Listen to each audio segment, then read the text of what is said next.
I Love Me is the name of this band, and also a nice sentiment. But hey, we're going to be talking about the new song that has just come out from the band I Love Me, who are friends of this channel. And just in case you didn't know, on the main channel Back of Broadcast, I did a little interview with them and we recorded a session with them. See, this is where we did a session, and it was really nice, and they were singing, and it was so cool. So yeah, I did an interview with them as well. You can see me talking to them. Look, I actually quite like that, he says. And yeah, anyway, so really cool band.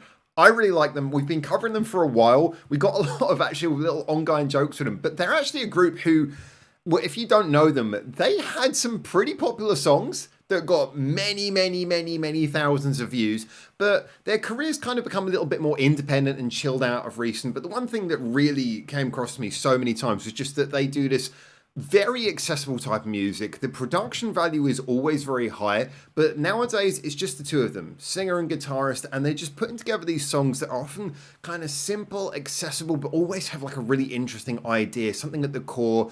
The lyrics are beautiful. I don't really listen to lyrics much, but I more and more over time found how great their lyrics were, and how like the singer, she's so great at painting an image, painting a real story and getting through to your heartstrings and everything. So we're here with the new song. Now, I've got to be honest, I Love Me kind of veered towards more chilled out songs, I guess, over the last few years. And they haven't really done anything super poppy, but they've been hinting at this song with some little teasers. And the teaser thing that they kept on putting on social media was like a really sort of funky boom, boom, boom, boom kind of thing going on. And I know that the lyrics she's already expressed is going to be something kind of fun and upbeat.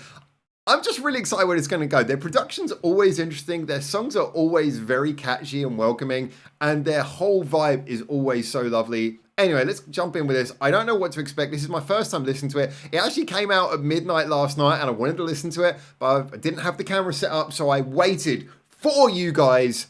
Here we are, new I Love Me song. I'm really excited. I shared this on my Twitter before I even had a chance to listen to it. Now I'm going to listen to it. It's like it's been out for 17 hours. Let's go. I'm really excited. Okay, this is the bit that they were sharing online.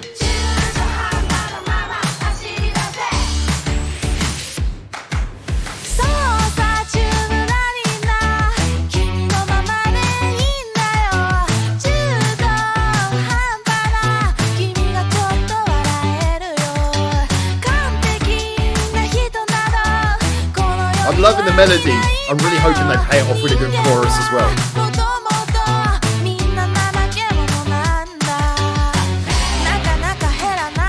That's cool.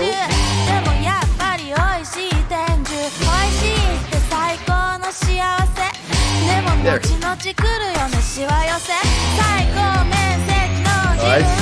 Alright, here's the chorus. This is the important bit.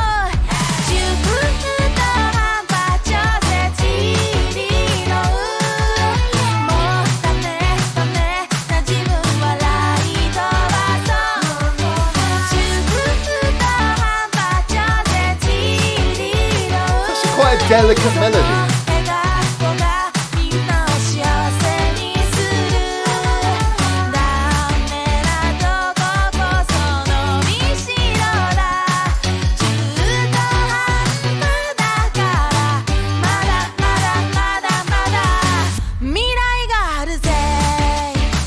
I'm just saying, there's something almost a bit reggae about the melody of this.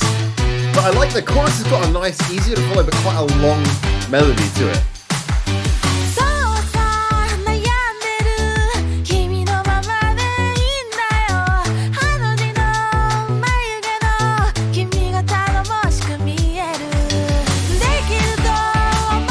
Despite the big beat, it's still got that kind of soulful, introverted honesty to it.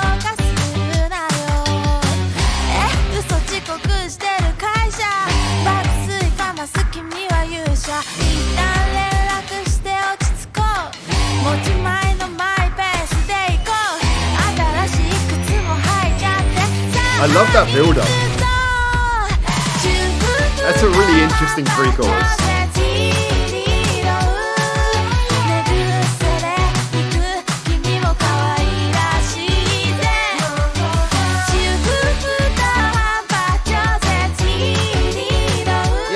about that mix of the really sort of funky beat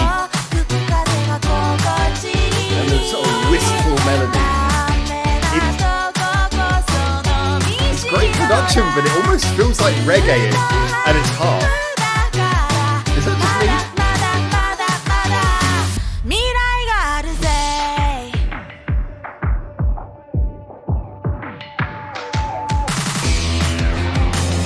Oh, I thought that was a key change. That's the pre-chorus though.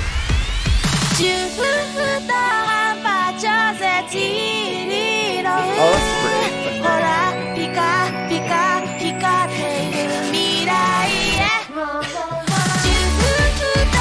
It wouldn't be a proper J-pop song unless you had a breakdown at the beginning of the last chorus.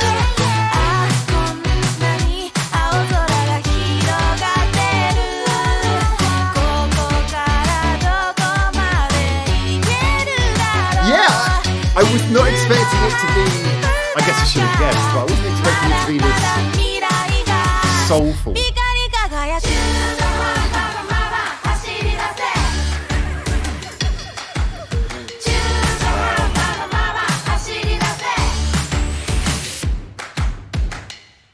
Okay, that was really, I should have guessed a lot of things about that, but it came across as a really nice surprise. So as mentioned, the first thing I heard was that beat which it opens with. That was the thing that I was sharing in the teasers online, and it's kind of got a little bit of was it Ricky? Oh, Ricky, that song. I really hate that song, but still, even though I hate that song, well, I don't hate it, but I find it really annoying. The central idea of having a refrain like that, like a refrain that anyone can just chant along to and has a little bit of a funky rhythm to it, that's a really nice central thing to have in the song. Funnily enough, I mean, some songs where they have that, they overuse it. They're like a song that has a good chorus. Sometimes if you've just got one bit which is really catchy, a weaker songwriter will over-rely on it, come back to it again and again too much because they're not confident about everything they're putting between. Here, if anything, I think they perhaps underused that. I think it just appears once at the beginning, once at the end. I was surprised they didn't put it in the bridge as well. So we had a little bit of chance. I actually don't know exactly what they're saying. My Japanese is not good enough. But that little bit, I was expecting that. I was expecting that to come back in the bridge. But still, having it once at the beginning, once at the end, great. It makes a nice beginning, opens up on a really good note, gives you a nice payoff at the end. But yeah, the thing which I was saying that I probably should have seen this coming.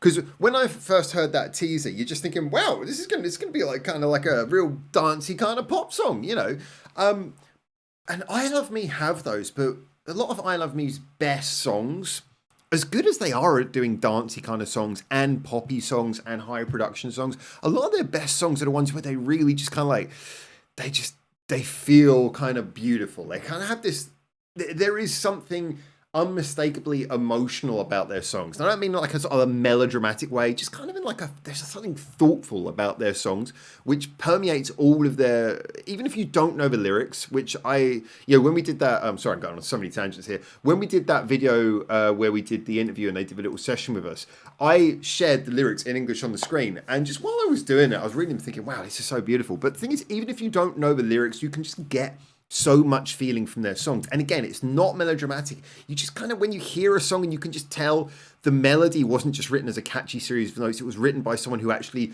had a feeling and they were trying to convey the feeling in notes. And sometimes people miss this, is that as great as their lyrics are, you can convey so much emotion without lyrics. And I know some people just focus on the lyrics, but I mean, look at classical music. Like lots of classical music, whether you love it or not, is really emotional without a word being spoken. And so, when you hear like melodies like the ones that I Love Me have, you really feel there's an emotion, a feeling that they're trying to craft and put across in the music. So I was just sort of so hyper focused on the fact that, they're doing a sort of a really catchy, it's going to be a really poppy song. Well, it's going to be interesting. And then when it came on and it got into it, I was like, here comes that beautiful feeling. Here comes that uplifting, but somewhat introverted, somewhat thoughtful melody. And you can really feel the emotion coming through in this. And as I mentioned, that's why I kind of got a little bit of almost like a reggae vibe from this, because yeah, a little bit of backbeat going on, a little bit of rhythm focus, but moreover, it's just that sort of mixture between those slow and moving sort of melodies that are nice and slow and mid-tempo over a fairly bouncy beat. Yeah, easy to access, easy to get an emotion from, and at the same time you can both feel it's got some depth but also want to dance a little bit to it as well. On the side of the production, there's a lot of really interesting little cool things happening here, very high production as well. I like that. I like the way you have that kind of like little phasing thing coming in, and the wasn't a phase, but you had like the pitch shift and everything at the end of the final pre-chorus before the final chorus. And yeah, I mean, without picking out individual bits, there was just a lot of little cool things happening in there, little sound effects, you know, popping in here and there where they were adding like little playful just sounds. And a lot of the time, if you want to do a dancey fun song, if you want to do a song that has a little bit of a party feel to it, sometimes having just little sounds appearing here and there kind of helps. You don't want to make the soundscape overly crowded, but you want enough sounds coming in that the song feels kind of lively, like, you know, it feels like you're in a kind of a space where lots of things are happening. So the production again was not cluttered, it just had a lot going on, little things, little ideas going on that made it feel lively, made it feel inviting, made it feel like more than just a catchy beat and melody. Yeah, this was great. I really enjoyed it. This is the sort of thing that I come to I Love Me for. It's a little bit different. As always, I love the fact their songs always have a concept, even if there are certain core values they have to all of their songs. I love the fact that each song has a concept. You know, none of their two songs sound exactly the same or really sound like they're just trying to do the same thing twice. This was cool. I'm really excited about this. I actually don't know whether this is leading into a new album or a new record, but I sincerely hope it is. The production value is high, which is always great because it's nice. They got the earnest honesty there, but when they add their little soundscapes, they're so playful with them. Yeah, I'm really just excited to hear more I Love Me. This was great, really enjoyed it as always. Anyway, there you go, that's my waffle. Get in the comments, tell me what you think, and until I hopefully see you in Japan for the next one of these very soon, liking, subscribe, and all that kind of stuff. Remember to check out the main channel Backer Broadcast, which is linked below, as well as the link to this video, the I Love Me video. And for now, ciao ciao. I keep forgetting when I do these, I have to press the stop button. So wait, for now, ciao, ciao.